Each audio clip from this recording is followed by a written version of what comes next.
사랑하는 초업제교회 성도 여러분, 유튜브 시청자, 구독자 여러분 반갑습니다. 김정빈 목사입니다.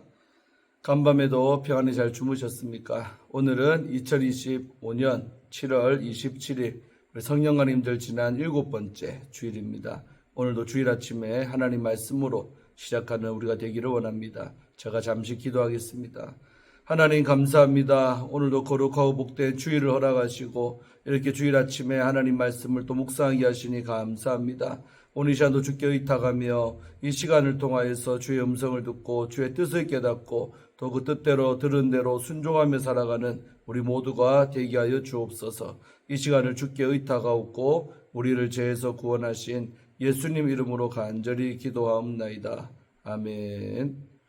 네, 함께 찬송 272장입니다. 고통의 멍에 벗으려고 우리 함께 찬송하며 나아가시겠습니다.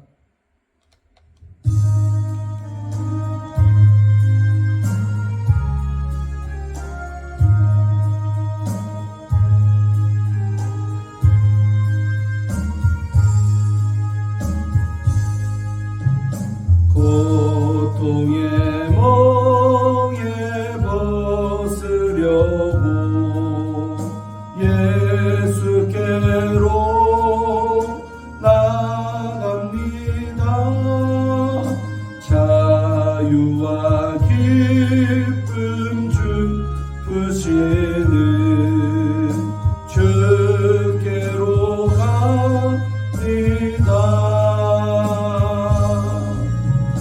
병든 내 몸이 든든하고 빈궁한 삶이 부해지며 죄악을 벗어버리려고 주께로 갑니다.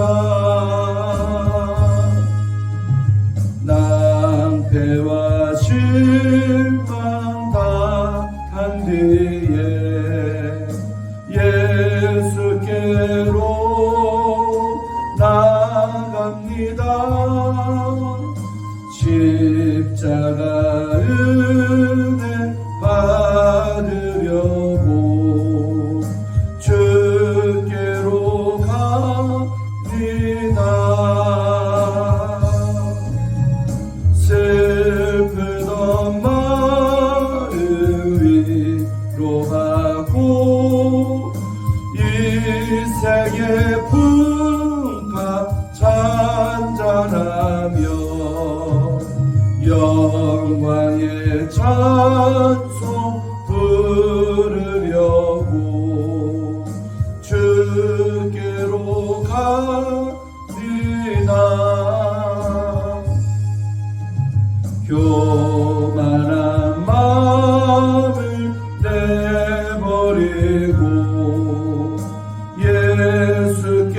예수께로 나갑니다. 복되신 말씀 따르려고 주께로 갑니다.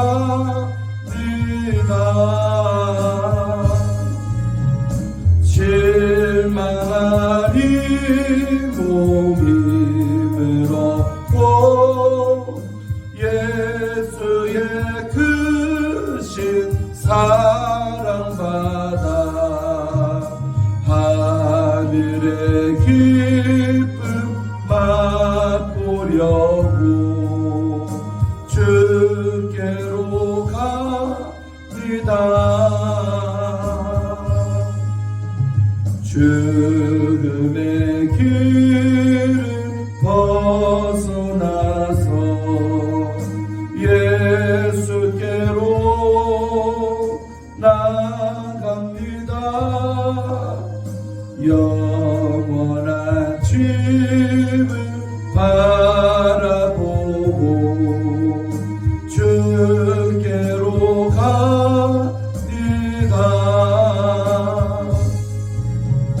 멸망의 복음 되어 나와 평화의 나 나타나서 영광의 주를 배우려고 주께로 갑니다.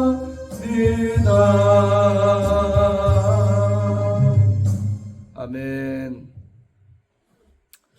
할렐루야. 오늘도 말씀을 통해 큰 은혜 받기를 축원합니다. 자, 오늘 함께 은혜 받으실 말씀은 에스겔서 7장 14절에서 27절까지의 말씀입니다. 제가 개역 개정판으로 한번 읽고 또 우리말 성경으로도 한번 더 읽도록 하겠습니다. 그들이 나팔을 불어 온갖 것을 준비하였을지라도 전쟁에 나갈 사람이 없나니 이는 내 진노가 그 모든 무리에게 이르렀음이라. 밖에는 칼이 있고 안에는 전염병과 기근이 있어서 밭에 있는 자는 칼에 죽을 것이요 성읍에 있는 자는 기근과 전염병에 망할 것이며 도망하는 자는 산 위로 피하여 다 각기 자기 죄악 때문에 골짜기의 비둘기들처럼 슬피 울 것이며 모든 손은 피곤하고 모든 무릎은 물과 같이 약할 것이라. 그들이 굵은 배로 허리를 묶을 것이요 두려움이 그들을 덮을 것이요 모든 얼굴에는 수치가 있고 모든 머리는 대머리가 될 것이며 그들이 그 은을 거리에 던지며 그 금을 오물같이 여기리니 이는 여호와 내가 진노를 내리는 날에 그들의 은과 금이 능히 그들을 건지지 못하며 능히 그 심령을 족하게 하거나 그 창자를 채우지 못하고 오직 죄악의 걸림돌이 됨이로다. 그들이 그 화려한 장식으로 말미암아 교만을 품었고 또 그것으로 가증한 우상과 미운 물건을 만들었은즉 내가 그것을 그들에게 오물이 되게 하여 타국인의 손에 넘겨 노략하게 하며 세상 악인에게 넘겨 그들이 약탈하여 더럽히게 하고 내가 또 내 얼굴을 그들에게서 돌이키리니 그들이 내 은밀한 처소를 더럽히고 포악한 자도 거기 들어와서 더럽히리라. 너는 쇠사슬을 만들라. 이는 피 흘리는 죄가 그 땅에 가득하고 포악이 그 성읍에 찼음이라. 내가 극히 약한 이방인들을 데려와서 그들이 그 집을 점령하게 하고 강한 자의 교만을 그치게 하리니 그들의 성소가 더럽힘을 당하리라. 패망이 이르리니 그들이 평강을 구하여도 없을 것이라. 환난에 환난이 더하고 소문에 소문이 더할 때에 그들이 선지자에게서 묵시를 구하나 헛될 것이며 제사장에게는 율법이 없어질 것이요 장로에게는 책략이 없어질 것이며 왕은 애통하고 고관은 놀림을 옷 입듯이 하며 주민의 손은 떨리리라. 내가 그 행위대로 그들에게 갚고 그 죄악대로 그들을 심판하리니 내가 여호와인 줄을 그들이 알리라. 아멘. 우리말 성경으로 한번 읽겠습니다. 그들이 나팔을 불고 모든 것을 준비했다 해도 전쟁에 나갈 사람이 없을 것이다. 내 진노가 그 온 무리에게 내릴 것이기 때문이다. 밖에는 칼이 있고 안에는 전염병과 기근이 있다. 들판에 있는 사람은 칼로 죽을 것이고 성읍 안에 있는 사람은 기근과 전염병이 삼킬 것이다. 그들 가운데 살아남은 사람들은 산으로 피신해 모두 자기 죄악으로 인해 골짜기의 비둘기처럼 애통해야 할 것이다. 모든 사람의 손에 힘이 빠지고 모든 사람의 무릎이 떨릴 것이다. 그들은 굵은 배 옷으로 자신을 동여맬 것이고 공포가 그들을 덮을 것이다. 그들의 모든 얼굴에는 수치스러움이 있고 그들의 머리는 모두 대머리가 될 것이다. 그들은 자기의 은을 길거리에 던질 것이고 그들의 금은 정결하지 못하게 될 것이다. 그들의 은과 금이 여호와의 진노의 날에 그들을 구해내지 못할 것이고 그들의 영혼을 만족시키지 못하고 그들의 배를 가득 채우지도 못할 것이다. 그것은 그들을 걸려 넘어지게 해 죄짓게 한 것이었기 때문이다. 그들이 자신의 아름다운 장신구를 자랑하고 그것으로 그 혐오스러운 우상들과 또 가증스러운 것들을 만들었다. 그러므로 내가 그것들을 정결하지 못한 것으로 만들었다.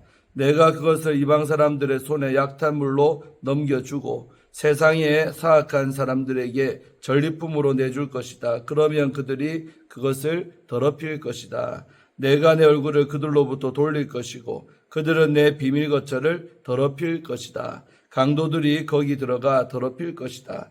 너는 사슬을 만들어라. 그 땅에 피 흘리는 죄가 가득 차고 그 성읍에 폭력이 가득 찼기 때문이다.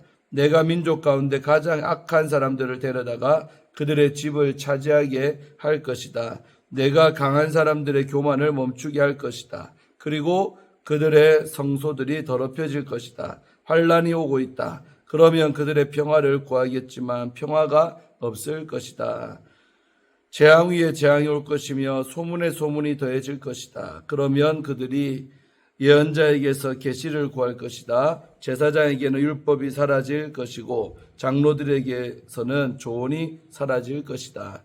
왕은 애통할 것이고 왕자는 절망에 휩싸일 것이며 그 땅의 백성의 손은 떨릴 것이다. 그들의 행동에 따라 내가 그들을 심판하고 그들이 심판한 대로 내가 그들을 심판할 것이다. 그러면 내가 여호와임을 그들이 알게 될 것이다. 아멘. 네, 오늘 함께 이 말씀 또 주의하면서 은혜 받도록 합니다. 자, 오늘 14절과 15절의 말씀은 칼과 전염병과 기근에 대해서 나오고 있죠. 하나님은 때와 재앙이 많은 그날의 군사적 상황을 말씀하십니다. 하나님의 심판을 수행하는 적군이 쳐들어오자 이스라엘은 군사적 대비를 하지만 무의미합니다. 나팔을 불어 방어태세를 갖추지만 정작 맞서 싸우려 나가는 사람이 없기 때문입니다. 성읍 밖에는 적군의 공격, 칼이 있고 또 성읍 안에는 전염병과 기근이라는 심각한 문제가 있습니다. 밖에 있는 사람들은 칼에 죽임을 당하고 또 안에 있는 사람들은 전염병과 기근을 겪는 그런 상황입니다. 하나님의 진노가 그들을 향하기 때문입니다. 칼과 전염병, 기근은 언약적인 저주이며 또 이스라엘 땅 어느 곳에서도 이 저주를 결코 피할 수가 없습니다. 자, 그 다음에 16절, 17절, 18절 석절은 슬픔과 두려움과 수치가 나오고 있죠. 사람들이 죽음의 위협을 피해 산 위로 도망을 가지만 거기서도 괴로움에 신음할 뿐입니다. 그들이 범한 죄의 결과이기에 누구도 탓할 수가 없는 것입니다. 하나님은 심판을 위해 적군을 보내시고 전염병과 기근으로 직접 심판하십니다. 그들을 향한 하나님의 진노가 크다는 것을 여기서 알 수가 있습니다. 그들에게 남겨진 것은 탄식과 두려움 또 수치뿐입니다. 그들은 두려움에 떨고 또 심리적으로 무너질 뿐 아니라 무력감과 또 부끄러움에 휩싸입니다. 그들의 슬픔은 골짜기의 비둘기와 굵은 베옷으로, 두려움은 늘어뜨린 손과 부딪히는 무릎으로, 또 얼굴에 드리워진 수치는 머리털을 민 대머리로 묘사되고 있습니다. 그 다음으로 우리 19절 한 절입니다. 죄악의 걸림돌이 된 은과 금에 대해 나오고 있죠. 심판 앞에서는 은과 금도 무의미해집니다. 은과 금이 그들을 죽음에서 구해줄 수가 없기 때문에 그렇습니다. 이는 스바냐 선지자가 이미 선포했었던 말씀이죠. 스바냐 우리 1장 18절에 나옵니다. 전에는 적군에게 은금을 주어 공격을 피할 수 있었지만 하나님의 진노는 그 어떤 것으로도 누구뜨릴 수가 없는 것임에 은과 금이 필요 없다는 말입니다. 그렇기에 그들의 보물이 이제는 그들의 오물에 불과합니다. 그 어떤 보물도 기근으로 굶주린 배를 채우거나 식욕을 되살릴 수가 없습니다. 그들이 그렇게 소중히 여긴 은과 금은 그들을 걸려 넘어뜨려 죄악을 만드는 것, 죄악의 걸림돌이 될 뿐이기 때문에 그렇습니다. 그 다음에 우리 20절과 우리 21절의 말씀은 우리 오물이 될 은과 금에 대해서 이렇게 말하고 있습니다. 은과 금이 죄악의 걸림돌이 된 이유는 첫 번째로 우리 은과 금의 장식의 화려함이 그들을 교만하게 만들었기 때문입니다. 심판의 원인과 교만, 10절에 나오죠. 그것의 우리 근원을 여기서 볼 수가 있습니다. 둘째로 우리 은과 금장식으로 가증한 우상과 미운 우리 물건을 만들었기 때문입니다. 그들은 은과 금으로 교만해져 자신을 더럽혔고 우상을 만들어 하나님과의 관계도 바로 더럽혔습니다. 그래서 하나님은 은과 금을 오물로 분뇨로 만드십니다. 그리고 오물을 버리듯 그들의 은과 금을 이방인과 세상 악인에게 넘겨주어 노량물과 전리품으로 만드십니다. 세상 악인은 죄악의 걸림돌이 된 은금을 넘겨받을 그에 걸맞는 대상을 바로 의미하고 있습니다. 그 다음에 22절은 하나님의 은밀한 초소가 더럽혀짐에 대해서 말하고 있죠. 하나님은 내 은밀한 초소까지 이방인과 세상 악인에게 더럽혀지는 상황을 허용을 하십니다. 내 은밀한 초소로 번역된 체프니는 내가 보배롭게 간직한 것을 뜻합니다. 약속의 땅, 성전을 바로 가리킵니다. 언약 백성에게 주어진 땅이 더럽혀졌기에 이방인과 세상 악인뿐 아니라 포악한 자, 강도들도 그 땅에 들어와 더럽히는 것을 우리 하나님께서 허용하셨습니다. 이스라엘 땅을 더럽히기로 작정하셨기에 아무도 막지 않으시겠다는 하나님의 단호한 결정을 나타내고 있습니다. 그 다음에 23절, 24절은 포로로 끌려갈 우리 백성에 대해서 나오고 있죠. 은과 금과 땅뿐 아니라 유다 백성도 바로 이 진노의 대상이 됩니다. 그들이 피 흘리는 죄와 폭력으로 그 땅과 예루살렘을 채웠기 때문입니다. 이에 하나님은 그들을 포로로 사로잡혀 갈 것을 바로 선언하고 있습니다. 너는 쇠사슬을 만들라는 2인칭 단수 명령형으로 너희는 각각 쇠사슬을 만들라고 의역할 수가 있습니다. 이는 철저한 심판을 의미하고 있습니다. 유다 백성이 심판에서 제외될 수 없는 것은 모든 문제의 원인이기 때문에 그렇습니다. 따라서 하나님은 땅에서 가장 악한 자들을 데려와서 유다 백성이 누리던 것들, 그 집들로 나오는데 누리던 것들을 차지하게 하십니다. 기득권자, 강한 자들이죠. 기득권자들은 교만의 근거가 사라져 더 이상 교만할 수가 없습니다. 또한 그들이 우상을 세우고 거룩하다고 이렇게 여겼던 자리들, 그들의 성소도 바로 더럽혀집니다. 이는 그들의 권력을 뒷받침하던 종교 체제 자체가 붕괴되는 것을 의미하고 있습니다. 자, 마지막으로 우리 25절, 26절, 27절은 총체적 파멸에 빠진 유다에 대해서 말하고 있지요. 평강, 샬롬이죠. 평강을 전혀 구할 수 없는 패망이 닥칠 것입니다. 패망으로 번역된 케파타, 히브리어로 케파타라는데 이것은 극심한 고통, 또 떨림을 의미하고 있습니다. 극심한 그런 두려움에 사로잡힌 유다 백성은 평강을 구하지만 얻지를 못합니다. 지도자들이 아무런 도움도 주지 못하고 무익하기 때문에 그렇습니다. 선지자들에게 묵시, 신탁을 구하지만 아무런 답변이 없습니다. 이제 하나님의 침묵이라고 할 수가 있지요. 제사장에게는 이 상황과 관련된 지침, 이게 왜 토라죠? 지침이라는데 히브리어로 하면 토라라는데 이 지침이 사라졌고 장로들에게는 적절한 책략, 지금 말하는 카운셀링, 조언인데 이것도 들을 수가 없습니다. 어떤 지도자도 이 상황을 해결할 하나님의 말씀이나 조언을 백성들에게 제시하지 못하고 권력자들도 무기력하기만 합니다. 왕은 애통하기만 하고 고관은 충격과 좌절에 휘감겨 있습니다. 사회적 영향력을 가진 지주들의 손, 주민의 손이라고 나오는데 이 지주들의 손은 힘이 빠져 무력한 상태에 놓여 있습니다. 하나님이 이 남유다를 총체적 파멸로 이끄심으로써 그들의 행한 대로 대갚으시고 그들의 그릇된 판결에 상응하는 심판을 행하는 것입니다. 그들의 행위가 심판의 근거가 됩니다. 이는 하나님의 공의를 보여줍니다. 유다 백성을 혹독한 과정을 거쳐 심판을 행하시니까 언약의 하나님 여호와이심을 바로 알게 됩니다. 그래서 오늘날도 이런 공의의 하나님을 우리가 경험할 수가 있습니다. 죄에 대해서 용서받을 수 있지만 그에 대한 죄과가 있다는 거죠. 죄에 대한 삶의 어려움들이 온다는 것입니다. 자, 마지막으로 우리 또 이 말씀을 통해 함께 적용할 부분들 보도록 합니다. 잘못된 신념이 불러온 비극에 대해서 함께 보도록 합니다. 책 한 권을 읽은 사람이 제일 무섭다라는 그런 말이 있지요. 자기 신념과 고집이 워낙 세서 다른 사람들의 말을 듣지 않기 때문에 그렇습니다. 그래서 책 한 권을 사람이 제일 무섭다는 말 많이 들어보셨죠. 그러니까 조금 알면서 다 안다고 착각하는 그런 사람을 바로 말할 때 쓰는 말이죠.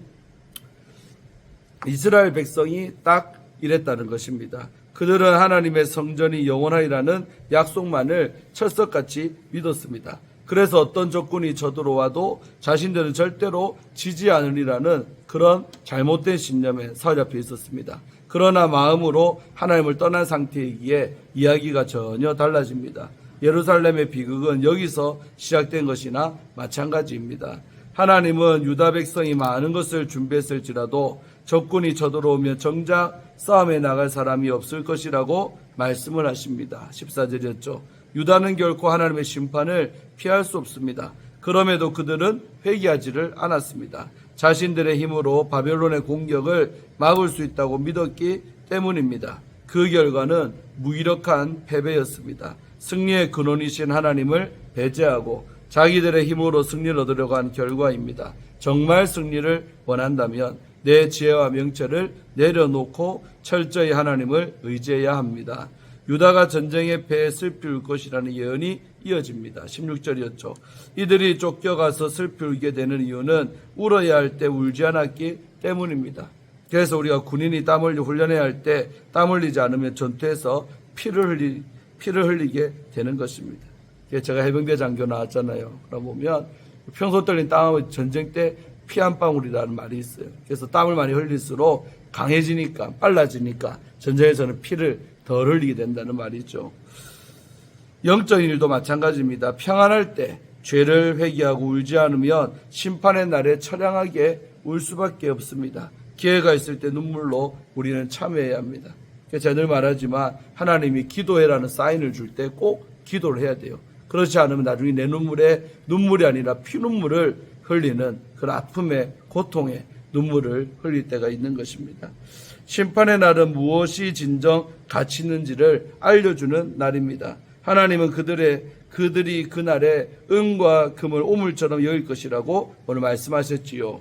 평소에는 그렇게 사랑했던 은과 금이지만 정작 심판의 날에 목숨을 살린 데는 무용지물이라는 것입니다. 예수님은 사람이 하나님과 재물을 동시에 섬길 수 없다라고 산상수훈에서 말씀하셨죠. 우리는 재물을 사랑해서는 안 됩니다. 그저 도구로 여기고 하나님 나라를 위해 기꺼이 사용할 수 있어야 합니다. 그래서 우리가 돈을 사랑하는 것이 일만하게 뿌리가 된다고 디모데전서 6장에서 바울사도도 디모데에게 권면했죠. 그래서 하나님은 예루살렘 성전도 더럽혀질 것을 예고하십니다. 22절 24절이죠. 성전 파괴는 이스라엘 민족의 완전한 파멸을 뜻하고 있습니다. 유다 백성은 성전만큼은 절대로 무너지지 않을 것이라는 굳건한 신념이 있었습니다. 그러나 성전은 하나님의 임재가 있어야 성전이지 하나님 떠난 성전은 아무런 의미가 없음을 말하고 있습니다. 하나님의 영광이 떠난 성전은 그저 텅 빈 건물에 불과합니다. 오늘날 우리 현대교인들도 잘 생각해야 되는 부분이 이런 것들이죠. 건물에 화려함이 있다고 그 교회가 하나님 기뻐하는 교회냐 또 임재가 있는 교회냐 전혀 다른 문제입니다. 그러니까 겉에 외형적인 크기 또 화려함 그것이 하나님의 성전의 조건이 되지 못한다는 것이죠. 우리는 교회 건물이나 교인 수에 집중하기보다 그 안에 하나님의 늘 함께 하시기를 간절히 사모해야 합니다. 너무나 맞는 말씀이죠. 하나님을 떠나면 평강도 묵시도 없습니다. 그들은 전쟁의 때에 평강을 구하지만 얻을 수 없고 선지자들에게 묵시를 구하지만 구할 수 없고 제사장에게는 율법을 장로들에게는 책략을 얻지 못할 것입니다. 참으로 아이러니한 일입니다. 평강을 원하지만 정작 평강의 근원이신 하나님을 찾으려 하지 않기 때문입니다. 세상은 평화를 약속하지만 다 헛것입니다. 참된 평화는 하나님 안에 있습니다. 유다 백성은 성전에 있는 한 아무리 강한 적군이 쳐들어와도 결코 패하지 않는다고 믿었습니다. 성전이 있기에 심판당할 일도 없으리라고 믿었습니다. 그런 오만과 잘못된 신념의 대가는 매우 컸습니다. 죄악을 행하면서도 회개할 줄 모르고 핑계거리만 찾는 것은 죄인의 특징입니다. 우리는 무엇을 의지하고 있습니까? 하나님 외에 다른 것을 의지하는 것이 있다면 속히 내려놓고 하나님만 붙드시기를 주의 이름으로 축원드립니다. 할렐루야. 참 주일 아침인데 무거운 말씀이지만 또 반대로 제가 늘 생각을 했잖아요. 그렇게 안 하면 되겠다는 것입니다. 자, 기도하고 말씀 우선 마칩니다. 아버지 하나님 감사합니다. 오늘도 거룩하고 복된 주일 아침에 귀한 말씀 우리에게 허락하시니 감사합니다. 아버지 유다 백성들은 참으로 하나님이 그들의 하나님께서 그들을 이렇게까지 처참하게 버리실 거라고 생각하지 못했지만 하나님은 하나님이 제일로 아끼는 성전까지도 적들에 의해서 파괴되고 없어지고 빼앗기고 이런 안타까운 상황까지 허락을 하셨습니다. 아버지, 오늘날 우리를 그리스도인들도 착각하지 말게 하시고 외형적인 것에 취하지 말게 하시고 정말 하나님 영광 속에 살아가는 저희들 삶이 되게 하시고 정말 하나님과 나와 함께 하시는 임마누엘의 축복 속에 살아가는 귀한 우리 성도님들 다 되게 하여 주시옵소서. 하나님만 바라보는 거룩하고 복된 주일이 되게 하시고 오늘도 쉐카이나 하나님의 영광 속에 예배드리는 우리 초업제에게 모든 남녀 종들이 되게 하시고 또 유튜브를 통해서 또 각자 교회에서 섬기는 교회에서 하나님의 영광을 맛보는 거룩하고 복된 주일과 예배가 될 수 있도록 축복해 주옵소서. 모든 것 주께 의탁하옵고 예수님 이름으로 간절히 기도하옵나이다. 아멘. 할렐루야. 또 내일 월요일 아침에 함께 뵙도록 하겠습니다. 샬롬.